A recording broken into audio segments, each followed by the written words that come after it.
capítulo 6, versículos 6 al 8 del libro de Éxodo. ¿Lo tienen? Palabra del Señor. Por tanto dirás a los hijos de Israel. Este mensaje es para el pueblo de Israel. Después Dios le da encomienda lo que le diga a Faraón, Moisés. Le está hablando a Moisés y le está hablando que lleve este mensaje al pueblo. Por tanto dirás a los hijos de Israel, yo soy Jehová. Amén, yo soy Jehová. Y yo os sacaré de debajo de las tareas pesadas de Egipto. Y os libraré de su servidumbre.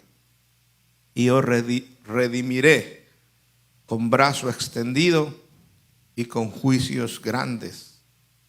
Y os tomaré por mi pueblo y seré vuestro Dios. Y vosotros sabréis que yo soy Jehová vuestro Dios, que os sacó de debajo de las tareas pesadas de Egipto. Y os meteré en la tierra por la cual alcé mi mano jurando que la daría a Abraham, a Isaac y a Jacob. Y yo os la daré por heredad. Y firma Dios mismo, yo Jehová. Pueden sentarse.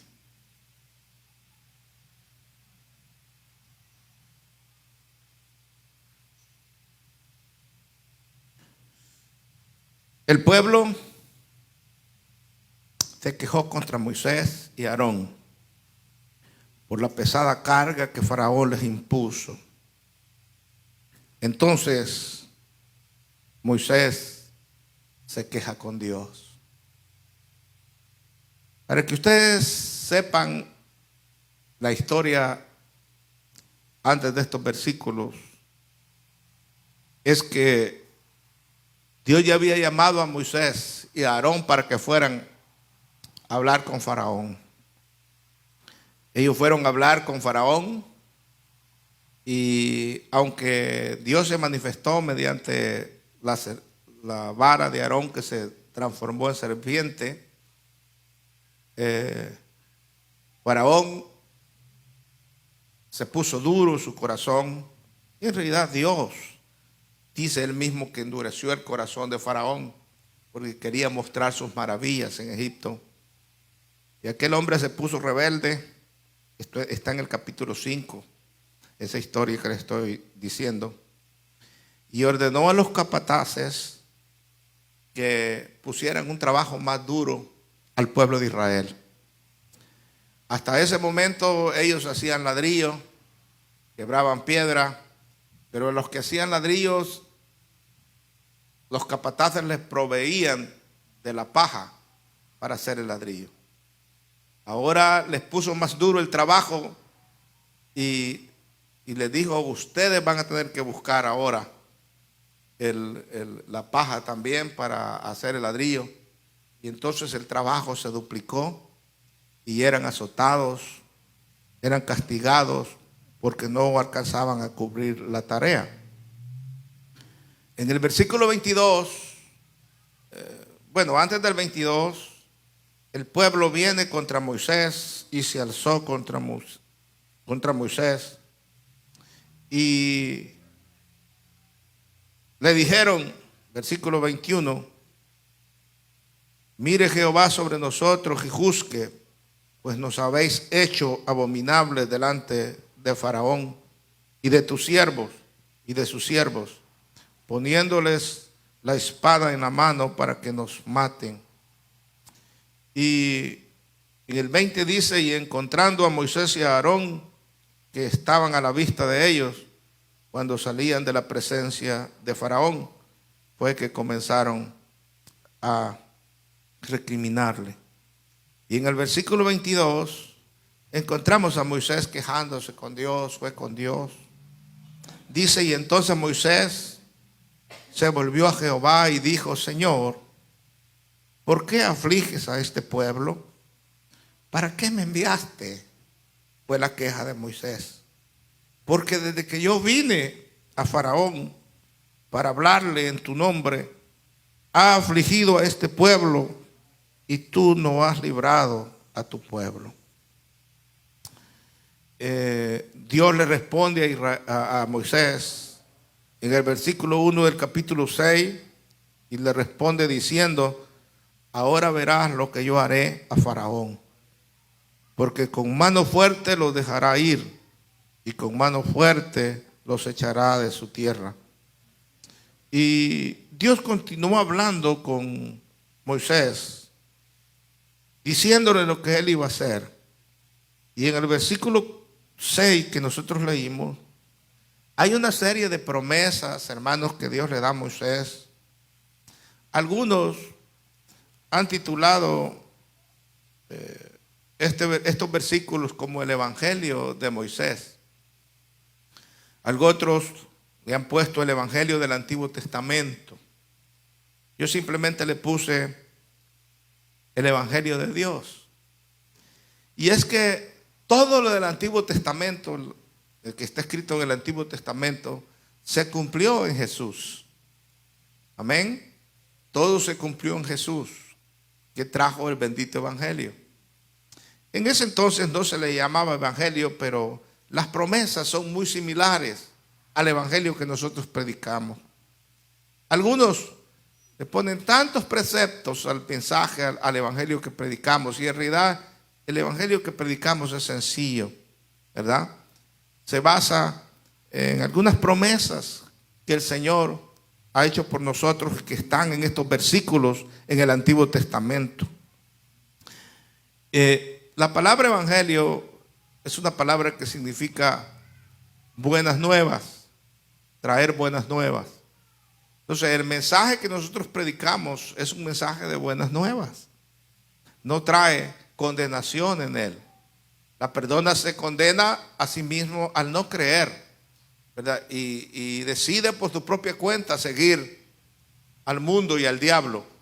Pero el mensaje del Evangelio son buenas nuevas para salvación. Amén.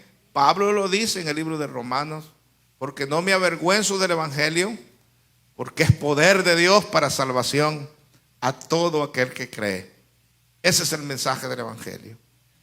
En esta ocasión, la protesta de Moisés no ofendió a Dios. Él conoce, hermanos, los corazones de las personas cuando están en realidad deseosos de que Dios sea glorificado en sí.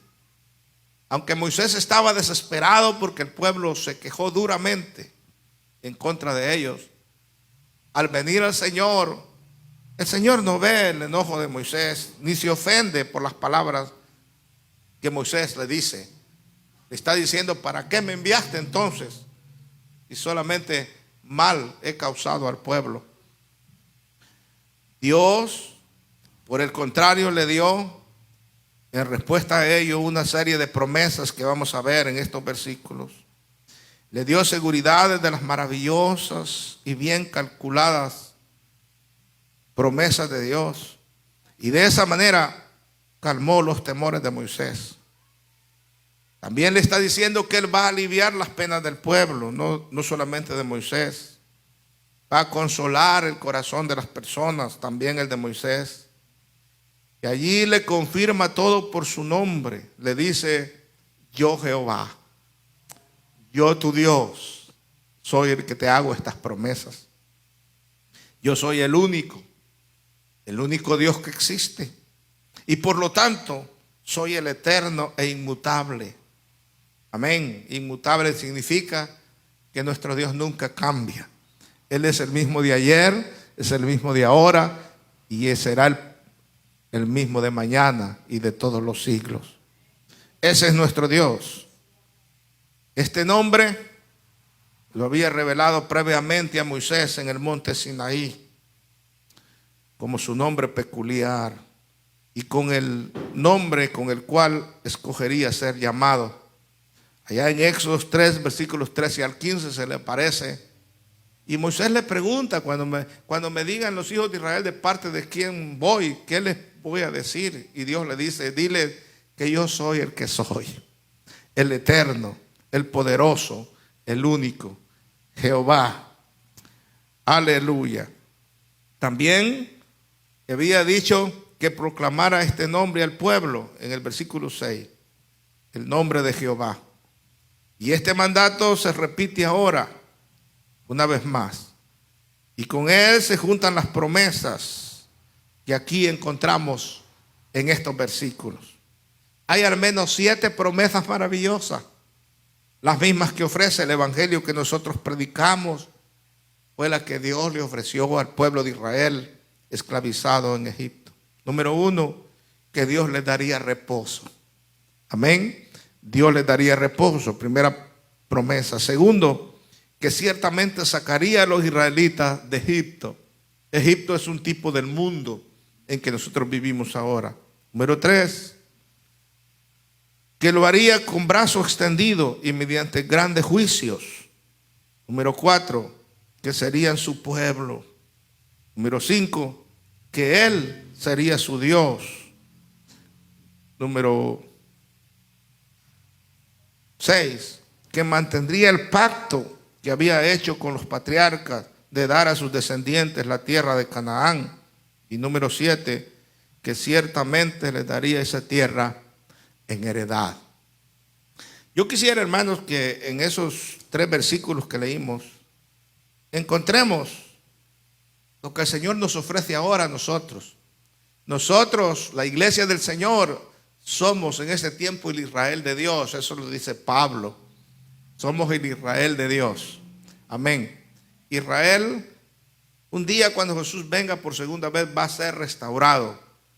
Y hay una promesa ahí por Abraham, Isaac y Jacob, que Israel va a ser restaurado nuevamente como el pueblo especial de Dios.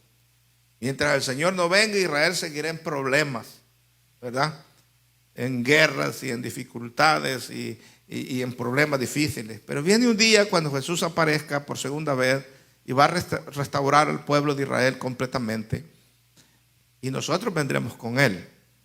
Pero desde hace casi 2000 años, el trato de Dios es directamente con la iglesia. La iglesia, nosotros ahora somos el Israel de Dios. El Señor le dijo a Moisés: ahora verás lo que yo haré. El tiempo de la liberación de Israel estaba cercano. Moisés es enviado a sus hermanos con 7 promesas, un mensaje séptuple de parte de él mismo. Tenía un glorioso evangelio que predicarles antes de que Dios comenzara a obrar de una manera poderosa.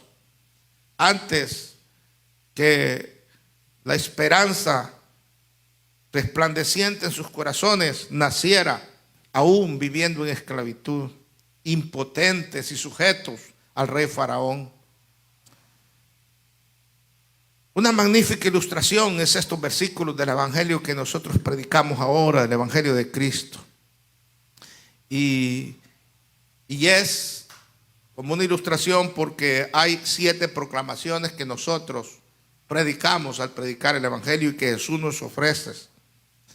Y en estas gratas nuevas de salvación, que es el evangelio que proclamamos, Moisés nos enseña de que en realidad esto es como una profecía casi de lo que había de venir a cumplirse en el evangelio de ahora. Allá solamente, hermanos, era un símbolo, era un tipo de lo que verdaderamente iba a venir a ser el Señor. Y Él ya lo hizo. Simplemente nos hacen falta algunas promesas, las últimas, ¿verdad? Promesas que van a ser dadas a nosotros. Veamos estas 7 promesas que el Señor le hace a Moisés. Número 1, dije reposo de sus cargas. Yo os sacaré de debajo de las tareas pesadas de Egipto. Versículo 6. El reposo, hermanos, les era muy necesario. Hacer ladrillos sin paja era una tarea dura y continua. Era tremenda para el pueblo. Ahora, cuando nosotros estamos esclavizados por el pecado, en realidad el pecado no trae descanso a nadie. El pecado siempre trae dolor. Las consecuencias del pecado, hermanos, siempre duelen. El Evangelio de Dios, que nos viene por medio de Jesucristo, nos ofrece a nosotros alivio de la carga del pecado, alivio de nuestras culpas, alivio espiritual dentro de nosotros. O sea, que cuando nosotros venimos al Señor y entregamos nuestro corazón al Señor y pedimos perdón por nuestros pecados, el Señor nos perdona. Él cumple esta primera promesa y uno se siente tan libre, ¿verdad? Como que se le quitaron 30 o 50 libras de peso, y por mucho peso que uno tenga, por muy gordito que sea, en ese momento uno se siente flaquito, ¿verdad? Como que una pesa ha sido quitada del corazón de uno. Y eso es lo que el Señor dice. En su evangelio Jesús predicaba de esta manera. Mateo capítulo 11, versículo 28. Vengan a mí, todos los que están trabajados y cargados, vengan a mí. Yo los haré descansar. Era el mensaje del Señor. Descanso del alma, descanso del peso del pecado, descanso de tantas cargas que uno lleva, tantas culpas que uno lleva encima. Y al experimentar el perdón del Señor que el Evangelio ofrece, entonces, hermanos, descansamos. Todo el capítulo 4 del libro de Hebreos habla del reposo del cristiano, que nosotros hemos reposado en el Señor. Y ya no necesitamos guardar días como lo hacían los israelitas, el sábado en especial, y lo siguen haciendo, como lo hacen los musulmanes que guardan el viernes, o algunos cristianos que dicen guardar el domingo. Nosotros dedicamos el día domingo para adorar al Señor, pero no guardamos días. Hebreos 4 dice que hemos reposado en el Señor desde el momento que el Señor quitó nuestras cargas. Vivimos en reposo delante del Señor. Reposamos en su amor perdonador. Reposamos en la calma de su corazón lleno de gracia. Y esa gracia del Señor nos hace vivir en reposo. Amén. Todos los días de nuestra vida y por la eternidad. Eso lo ofrece el Evangelio. Lo que el Señor le ofreció al pueblo por medio de Moisés. Número 2, Dios les ofrece al pueblo liberación del poder del enemigo. Dice el versículo 6, os libraré de su servidumbre. No hay otro escape del poder del pecado y de Satanás, sino por medio de la intervención del poder y de la gracia todopoderosa de Dios. No es un misterio que cuando alguien anda en el mundo es un esclavo de Satanás. Eso lo dice la Biblia. Amén. Está esclavizado por Satanás y por el pecado. Ahora, la Biblia dice en Colosenses capítulo 1, versículo 13, el cual nos ha librado, hablando del Evangelio de Jesús, de la potestad de las tinieblas y trasladado al reino de su amado Hijo. Dios mismo, por medio de su Hijo, nos ha librado de la potestad de las tinieblas, hermanos, del pecado que nos ataba y nos esclavizaba, y nos ha trasladado al reino de su amado Hijo. O sea, nosotros cuando venimos al Evangelio, aceptamos a Jesús, hemos sido libres de toda esclavitud. ¿Cuántos creen que son libres de toda esclavitud de pecado? En el nombre de Jesús. Y no es que mientras estemos en este cuerpo no estamos propensos a cometer algún pecado, pero ya no somos esclavos del pecado como lo éramos antes. Eso es la diferencia. Somos liberados de la mano de nuestros enemigos. Esa gracia de Dios no es para darnos paciencia y contentamiento en la casa de servidumbre. No, la gracia de Dios es portadora de salvación. O sea que Cristo rompe esas cadenas y nos hace libres y nos da salvación y nos saca del mundo pecaminoso que es un tipo de Egipto y nos trae a formar parte del Israel de Dios, su iglesia amada. Bendito sea tu nombre. Número 3, la redención con grandes juicios. Dice, y os redimiré con brazo extendido y con juicios grandes. El versículo 6 mismo. El juicio y la redención están estrechamente vinculados en la obra salvadora de Dios. Antes que Israel pudiera partir de Egipto, los juicios de Dios debían ser derramados sobre aquella nación. Nosotros conocemos la historia en los capítulos más adelante, que Dios derramó 10 plagas, 10 juicios sobre el pueblo de Egipto, antes que los israelitas fueran liberados. Y antes de la ofrenda debía de haber una muerte efectiva. Si usted nota, antes de salir los israelitas tuvieron que matar un corderito cada familia de los hijos de Israel. Juntarse esa noche y comer el cordero. Fue la primera Pascua que celebraron. Y mientras ellos estaban reunidos celebrando esa primera Pascua, el ángel del Señor pasó matando a los primogénitos, ya que ellos de la sangre de ese cordero tenían que poner en los dinteles de las puertas. Y ese ángel de la muerte que iba a pasar matando a los primogénitos de Egipto no entraría en las casas de los hebreos, porque esa sangre los cubría. Esa sangre del cordero que habían ellos sacrificado. Hermanos míos, antes que Cristo pudiera salvarnos de la maldición de la ley, Él fue sacrificado por nosotros. Es más, la Biblia dice en Gálatas 3:13 que Él vino a ser maldición por nosotros. ¿Por qué maldición? Porque estaba escrito en la ley, esto era la ley: maldito todo aquel que es colgado en un madero. Eso decía la ley. Y Jesús llevó la maldición sobre Él para salvarnos a nosotros. Él tuvo que morir de una forma cruel, derramar su sangre para que nosotros seamos protegidos. Aleluya, como el Israel de Dios. Ahora nos toca celebrar como ellos celebraron la Pascua, dándole gracias a Dios y bendiciendo al Señor por ese Cordero de Dios que fue inmolado y que quita el pecado del mundo y que nos ha hecho libre. Bendito sea nuestro Señor Jesucristo. ¿No le parece a usted similar todas estas promesas al Evangelio que nosotros predicamos? Promesa número 4. Los derechos de Dios sobre los suyos. Esto está en el versículo 7. Dice: y os tomaré por mi pueblo.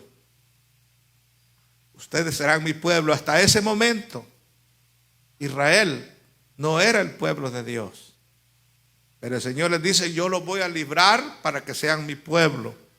Yo los voy a sacar de Egipto para que sean mi pueblo. Y ahora sí va a ser el pueblo de Dios. Es un gran alto honor que Dios nos llame su pueblo. ¿Cuántos creen que somos el pueblo de Dios? Y eso es un alto honor. Yo recuerdo que trabajaba en una fábrica en el centro de Los Ángeles y un muchacho salvadoreño trabajaba ahí también, varios muchachos. Y pues a ellos les gustaba mucho fumar marihuana. Eran los 80. Y yo sabía, ya me habían nombrado a mí encargado del lugar. Era como manager, yo del lugar era el manager. Y yo sabía que al baño se iban a cada rato a fumar su puro de marihuana para agarrar fuerzas según ellos para seguir trabajando con fuerza. Y una vez el muchacho osado ese se atrevió a retarme en la hora del lunch. Estábamos reunidos allí comiendo. Y me dijo: ¿y a ti no te da vergüenza ser cristiano? Y cuando me habló de esa manera, yo sentí así como una falta de respeto, porque quiera que no, yo era el manager de él, ¿no? Y entonces le dije: ¿a ti te gusta la marihuana, verdad? ¿Te gusta mucho? Pues yo ya sabía, pues. Y él me dice: sí, yo compro la marihuana porque me gusta y me ayuda, no sé qué. Y comenzó a hablar. ¿Sabes cómo se llaman los que fuman marihuana? ¿Cómo les dicen en mi país? Y son marihuaneros. Ese es el título que llevan. Podría decirte drogadicto, pero nosotros le decimos marihuanero. Y ¿tú no te avergüenzas de ser marihuanero?, le pregunté. Y me dijo, no. ¿Por qué? Si yo la compro con mi dinero. Entonces yo le dije, si a ti no te da vergüenza que te digan que eres marihuanero, ¿cómo puedes esperar que yo sienta vergüenza de ser un hijo de Dios? Lo digo con un orgullo dentro del corazón, con un honor, esa es la palabra, que es un honor para mí ser un hijo de Dios. Dios me llama a su pueblo, Dios me llama a su hijo. Y aquí dice, y os tomaré por mi pueblo. Es un alto honor para nosotros. Yo no sé si usted lo ve así. Pues yo lo vi como una forma de regañar a aquel joven, pero viéndolo bien, ya detenidamente, es un alto honor ser parte del pueblo de Dios. Porque quien está hablando es Dios mismo, el Dios absoluto. Él es el que está diciendo, los tomaré como mi pueblo. ¿A quién? A una nación de esclavos. A una nación de esclavos, hermano. Dios pudo escoger a naciones más. Una nación europea, tal vez a los ingleses, tal vez a los franceses, qué sé yo. Pero Él escoge como su pueblo a un grupo de esclavos, hermano, despreciados, y les dice, yo te tomaré. La posesión es el fin de la redención, hermano. Ahora entiendo por qué Pablo escribe en 1 Corintios capítulo 6 versículo 19 y dice, ustedes no son vuestros, no son de ustedes mismos. Y añade, ustedes han sido comprados por precio. Dice Pablo, ahora ustedes le pertenecen a Dios, porque lo que eran, en realidad eran miserables esclavos de Satanás, esclavos del pecado. Algunos, el Señor los sacó de la cuneta, tirados en la calle. Y yo he oído testimonios poderosos como Dios los ha salvado. Una vez pasó a testificar un hermano y dice, hermanos, todos están hablando y testifican y dicen, a mí el Señor me sacó del bote de la basura para venir a ser que yo viniera a ser su hijo. Pero yo no digo así, dijo, porque yo no alcancé ni a llegar al bote de la basura. Dios me encontró tirado en una calle y allí el Señor me rescató y ahora soy un predicador de su palabra. Ahora soy de Dios y le pertenezco a Dios. Somos, hermanos, redimidos de la maldición de la ley, a fin de que por medio de la fe recibamos la promesa del Espíritu Santo. Gálatas 3:13 y 14. Y no solamente hemos sido redimidos, sino que Dios mismo ha venido a habitar en nosotros. Estoy hablando de Dios Espíritu Santo. Somos templo y morada del Espíritu Santo mismo que ha venido a nuestros corazones. ¿Acaso eso no es un honor? ¿No es un gran privilegio? ¿No es una bendición que entre millones de personas Dios nos escogiera a nosotros para ser su pueblo? Y mire que Dios no se fue a los científicos de la NASA. Dios no se fue a buscar a las grandes universidades, a gente catedrática. Dios buscó lo débil del mundo. Dios buscó, hermanos, aleluya, a lo más insignificante del mundo. Eso somos nosotros. Y nos trajo a sentarnos en silla de príncipe. Y ahora nos llama, ustedes son míos, yo los he comprado con mi sangre. Por medio de Cristo, Él nos ha tomado a sí mismo para que pudiéramos ser guardados por su poder y ser usados para su gloria. Bendito su nombre. Somos tomados para Él a fin de que pudiéramos morar con Él y en Él. Alabado sea el nombre del Señor. ¿Cuántos dan gloria a Dios? Porque ahora Dios nos ha comprado y a precio de sangre. Somos de Dios. Promesa número 5. La certidumbre de que Dios le da a su pueblo o a los suyos. Dice, yo seré vuestro Dios. Qué privilegio de tener un Dios como el que tenemos nosotros. El Diosito de nosotros no es un Dios de palo, ni una figura, No es un Dios de nuestros antepasados mayas, que por cierto los hacían feos esos dioses, ¿eh? De piedra y feos. Por ejemplo, Tlaloc, Dios de la lluvia, lo hacían dientudos, así todos feos, ¿verdad? No, nuestro Dios es un Dios lindo y poderoso, lleno de gloria, el Dios de dioses, el Señor de señores, el Rey del universo. Toda promesa y toda bendición es por toda la eternidad. Y están envueltas en esta palabra muy completa. Yo seré para ustedes su Dios. Una palabra directa y completa. Él es nuestro Dios. El dulce pensamiento que aquí es el de la mutua entrega. O sea que nosotros nos damos enteramente a su demanda de ser todos suyos. Nos entregamos al Señor. Soy tuyo, Señor. Haz de mí lo que quieras. Soy tuyo. Tú me has comprado con tu sangre. Pero a la misma vez, por eso le escribí una entrega mutua. Él dice que Él se da a sí mismo también para nosotros como nuestro Dios. Él será nuestro también. Nosotros somos de Él, pero Él es nuestro. Podemos decir, Él es mi Dios.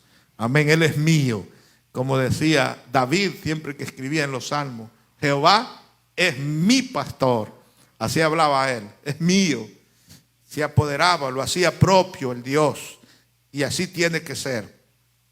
Él se da a sí mismo como Dios a las vidas de su pueblo creyente. La vitalizadora y alimentadora savia de la vid pasa al pámpano que permanece y recibe siempre constantemente esa savia. Él es la vid verdadera y esa savia que fluye por la vid llega a nosotros que somos los pámpanos y nos mantiene verdes y vivos siempre. Los miembros del cuerpo, bien dispuestos y obedientes, tendremos la sabiduría, el poder controlador que da la cabeza. Es otro simbolismo. La iglesia es el cuerpo del Señor y Él es la cabeza.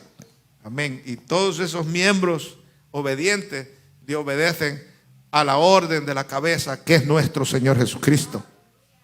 Por lo tanto, yo les digo, seamos totalmente para Dios y Dios será totalmente para nosotros. Eso es la promesa. Entreguémonos completamente a Dios y Dios nos entregará todas las bendiciones y promesas que Él ha dicho. Todas las bendiciones de su evangelio. Y no solamente las bendiciones de su evangelio, sino que Él mismo se glorificará en medio de nosotros. Promesa número 6.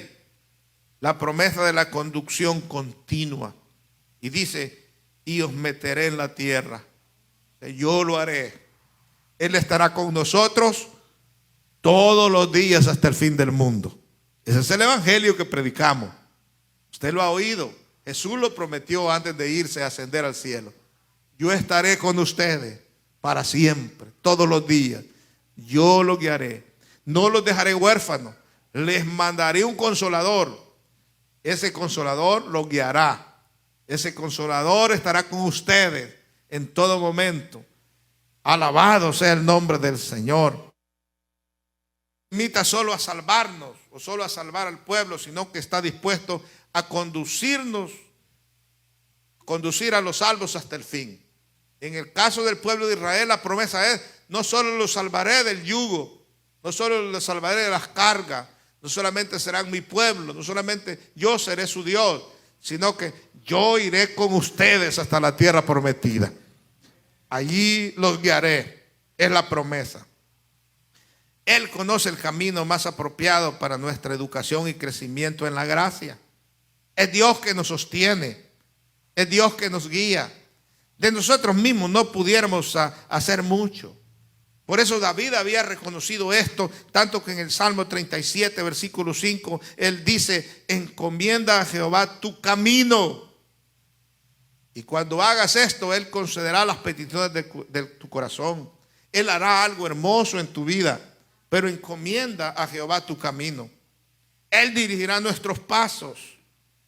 A mí hay un libro que me dejó impactado y casi toda la cristiandad. Por lo menos los que somos predicadores debemos de haber leído una vez ese libro. Se llama El progreso del peregrino. Fue escrito por Juan Bunyan mientras estaba preso hace muchos años. Y allí en la cárcel a él lo metieron por predicar el evangelio. Y allí escribió ese libro, que es uno de los libros de literatura. Después, yo me atrevo a decir, porque no he leído muchos escritos de Shakespeare, pero después de Don Quijote, los escritos de Cervantes, es uno de los libros con literatura más grande que yo he podido leer en el área cristiana. Y que se han vendido libros y libros y libros, millones de libros. Cada predicador debe de haber leído alguna vez. En un solo libro, con una literatura maravillosa, Juan Bunyan encierra lo que es el mensaje del evangelio en sí. Y hay algunos personajes y lugares que él menciona en ese libro. En el progreso del peregrino, por ejemplo, está escrito que el camino suave y fácil conducía a las tinieblas y al castillo de un gigante, que él lo nombra allí, que se llama desesperación, el gigante. Amén. El camino fácil, a las tinieblas, a la oscuridad, y al castillo de este gigante, desesperación. Es el camino fácil. Ellos iban, el libro se trata que van camino hacia la ciudad celestial.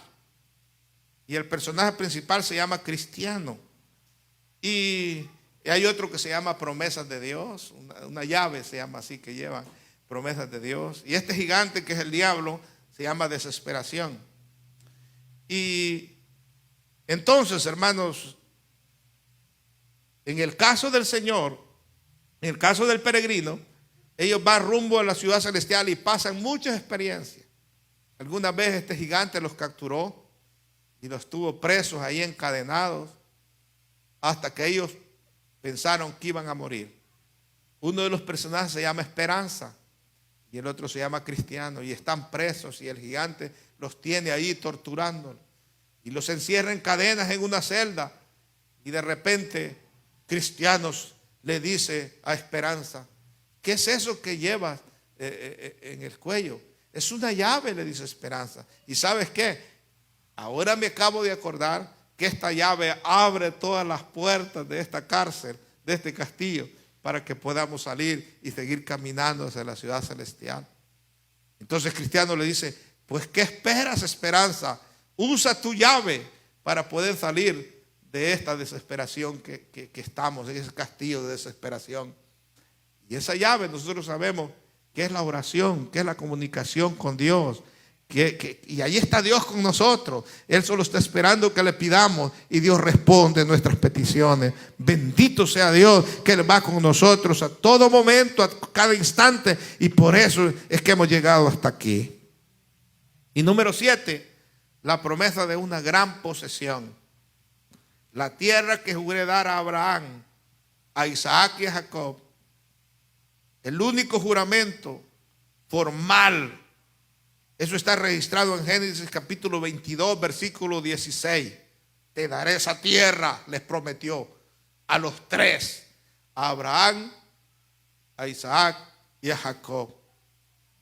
Pero un juramento tal vez está implícito en cada pacto entre Dios y el hombre, en cada promesa de estas 7 que hemos leído en estos versículos, porque Dios lo está prometiendo. Aquí Dios hizo un juramento: les voy a dar esa tierra, en Génesis 22, 16. Pero en estas promesas que leímos, Dios lo está prometiendo. Y Dios es fiel, hermanos míos. Todos los seres humanos mentimos de alguna forma. Tenemos algún lado de falsedad. Pero Dios es veraz, Dios es fiel. Él no miente, Él cumple sus promesas. Aleluya. Por eso yo le creo, porque Él es veraz. La fidelidad de Dios está comprometida con el cumplimiento de los términos del pacto de su parte. Te daré en herencia, dice él, esa tierra. Te daré en herencia. Yo, Jehová, más bien, yo te la daré en herencia. Yo, el Señor, yo, Jehová, yo, el Eterno. Tienes la prenda de mi eternidad e inmutabilidad que será tuya. Tienes mi promesa. yo os la daré por heredad, versículo 8. Y mire que la tierra que Dios le prometió a Abraham no es el poquito de tierra que tienen ahorita, que en 1948 la ONU le concedió a Israel, y que una parte, la franja de Gaza y todo lo que es Cisjordania, no se las dio. Y también la ONU, pues, pero toda esa tierra es de Israel. Dios se la prometió a Israel. Y alguna parte del Líbano también, Dios se la prometió a Israel. No más que pues ellos rechazaron al Mesías, a nuestro Jesús, y el Señor los ha hecho andar errantes casi por 2000 años, errantes por todo el mundo. Pero en 1948, después de que Hitler hizo esa matanza de judíos, hasta la Unión Soviética, que no quiere a los israelitas, que está en contra de la nación, y China, votaron a favor de que se le diera esa tierra como nación al pueblo de Israel. Claro, no le quisieron dar Jerusalén, ni Belén, ni todas esas partes, Jericó, que es Cisjordania ahorita, porque el pueblo estaba poblado por árabes. Y los israelitas tuvieron que regresar de otras naciones para sentarse ahí. Y también Cisjordania, el que está en guerra ahorita, allí, hermanos, ese pedazo, allí dejaron a los palestinos árabes, y han dado problemas a Israel todos estos, ¿cuántos años son ya? Como 75 años, amén, que cuando estuvimos allá estaban celebrando los 70 años, ¿verdad?, de ser nación. Por eso no encontrábamos hoteles nosotros después, porque estaba lleno de todo el mundo ahí en Jerusalén, celebrando los 70 años como nación. Y hace poco, hermano, por eso Israel tiene tantos problemas ahorita. Ahora, los árabes que quisieron quedarse dentro de Israel y ser israelitas los dejaron ahí adentro. Pero los que no quisieron, pues los mandaron a Cisjordania y a Gaza. Y ahí están. Pero esa tierra le pertenece a Dios. Dios se la prometió. Y cuando Jesucristo aparezca por segunda vez, todo eso va a ser restaurado. Amén. Y el pueblo de Israel seguirá siendo ese pueblo, esa nación poderosa. Por ahorita, ahí está. Nomás está sirviendo como un reloj de Dios, porque es el tiempo de la gracia. Dios está salvando gente a través de su iglesia. Dios está cumpliendo estas promesas en su iglesia. Y Él ha prometido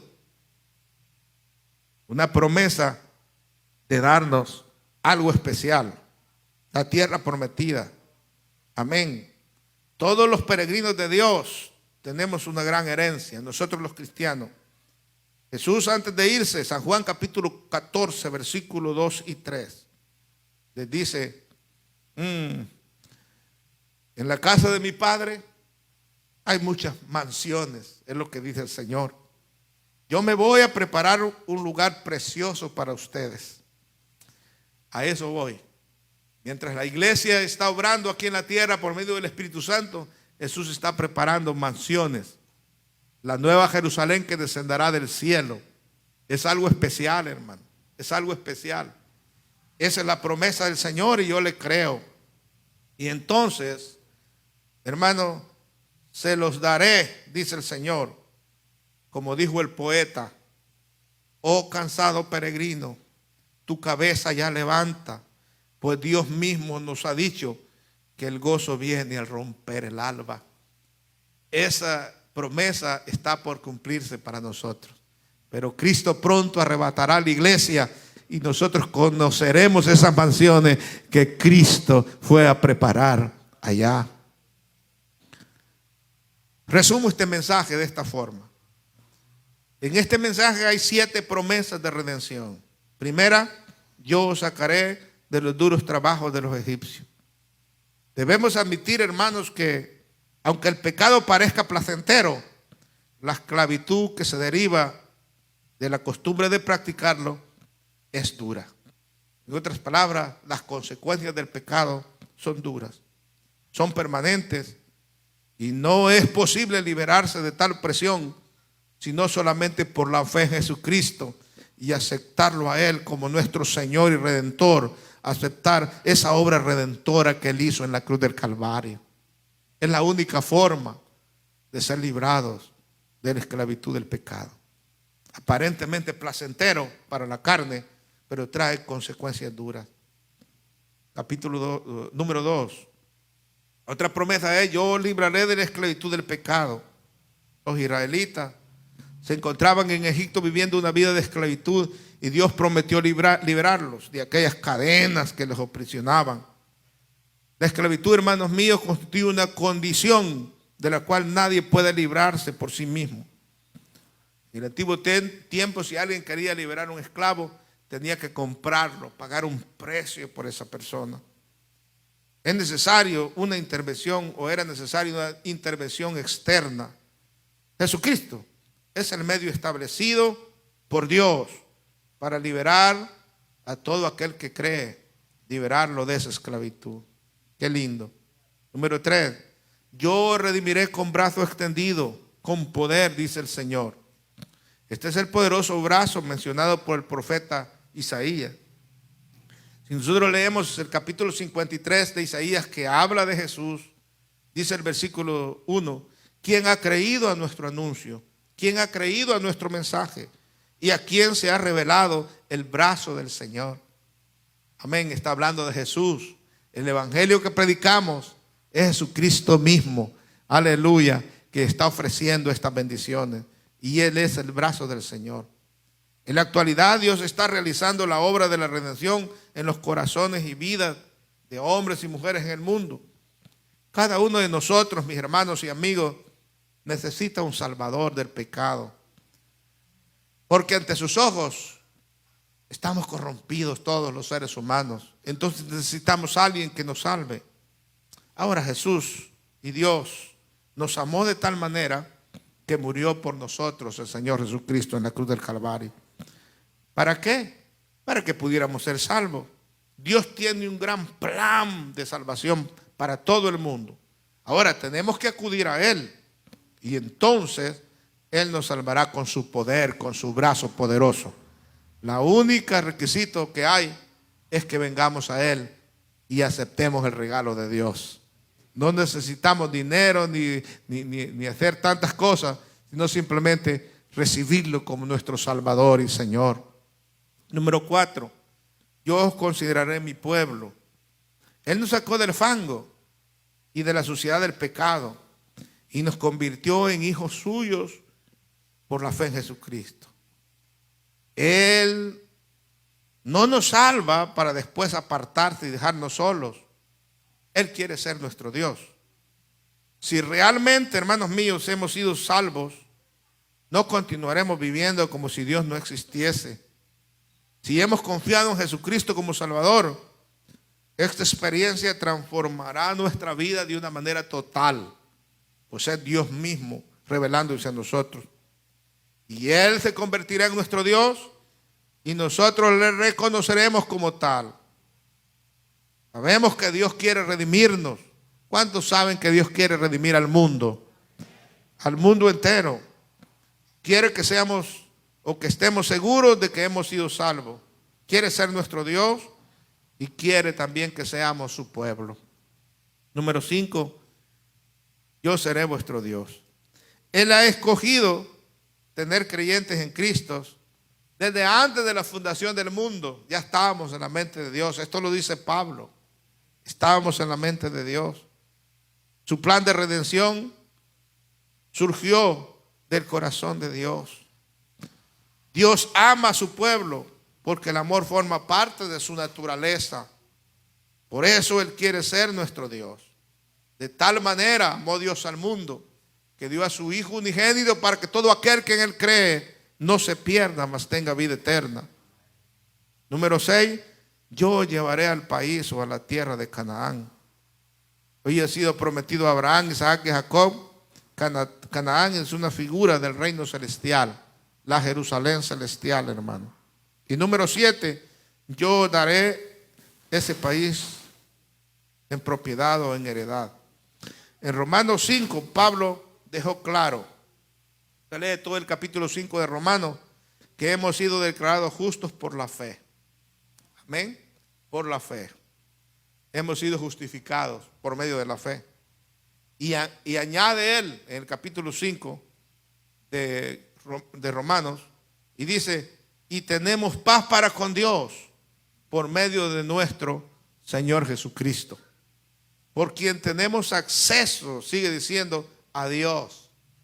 Por eso podemos tener alegría en medio de las dificultades. Se nos ha dado el Espíritu Santo que habita en nosotros, y el amor de Dios se ha hecho realidad en nuestra vida.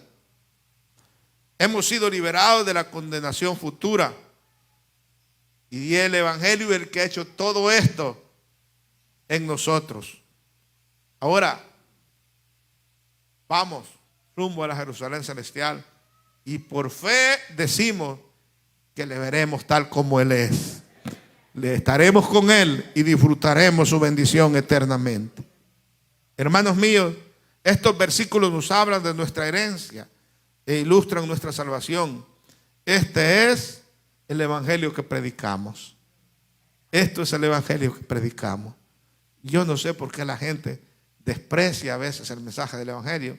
Si el mensaje del evangelio simplemente son buenas nuevas para usted. Estemos de pie, por favor. Si hay alguien que quiere recibir este evangelio, esta palabra, quiere aceptar a Jesús como su salvador personal o reconciliarse con Dios, este es el día que debe hacerlo. Dios se lo está ofreciendo hasta ahora gratuitamente. Porque un día les voy a enseñar una vez más, ya les enseñé hace muchos años, las dispensaciones. Y en cada dispensación Dios ha tratado con el hombre. La dispensación de la inocencia, la dispensación de la conciencia humana, la dispensación de los patriarcas, después vino la dispensación de la ley y ahora estamos en la dispensación de la gracia. Y ya está para pasar esta gracia. Después viene la dispensación del milenio, que es el último, el número 7, número perfecto de Dios. Y la gracia, el tiempo de la gracia se va a acabar cuando el Señor levante a su iglesia. Se va a terminar. Claro que sí.